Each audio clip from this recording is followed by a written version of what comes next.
And I said, I know, I get it. Man, you want to get in the fight, okay? You want to get in the fight.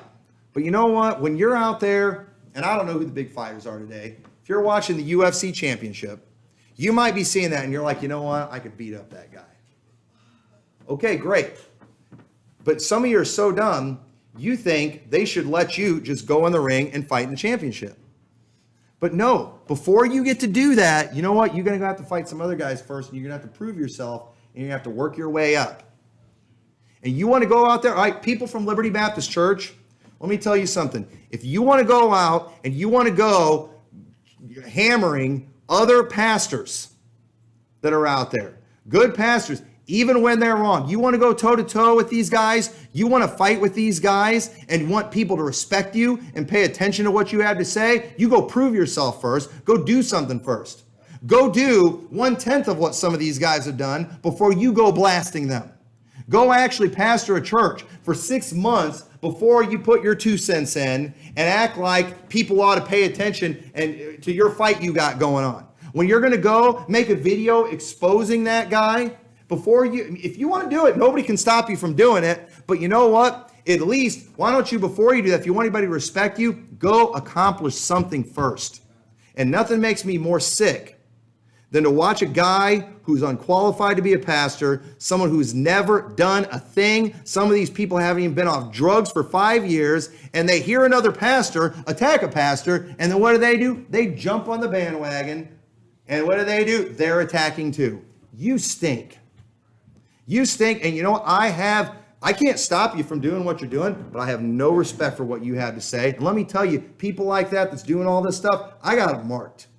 I got them down in my book. And let me tell you something. Any coward can confront somebody online.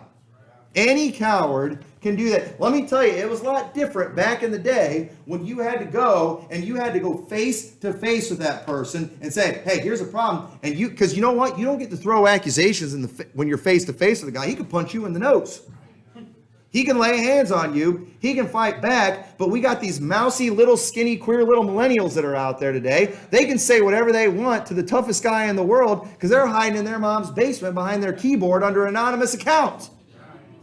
And let me tell you, you're not bold when you called that guy out. Let me see you do it to his face, in his presence, in private, where he can beat the snot out of you and there's no witnesses.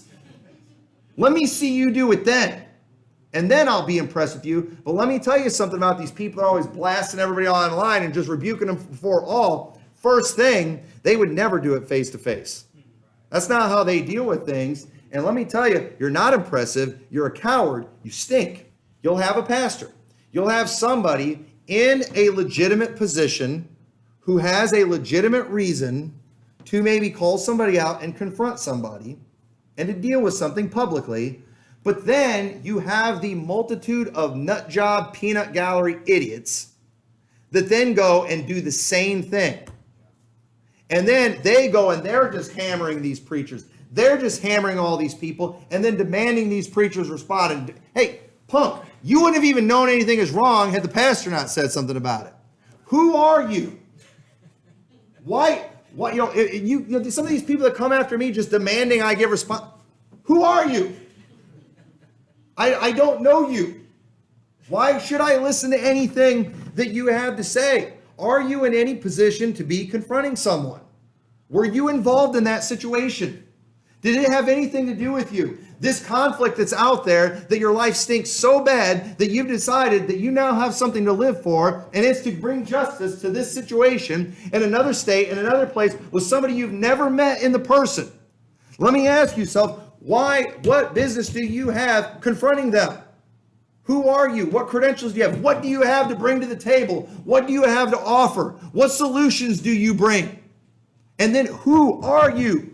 What have you done? Are you somebody who has a history of solving conflicts? Are you somebody who has proven that you actually know what you're talking about and that you can be trusted doctrinally? Or are you just an echo chamber for somebody else who didn't even ask you to be an echo chamber? Are you just somebody who's some basement dweller that's just lifted up with pride and you're just convinced that you know all this stuff and you're just out there to make sure the world knows how desperately your opinion is needed?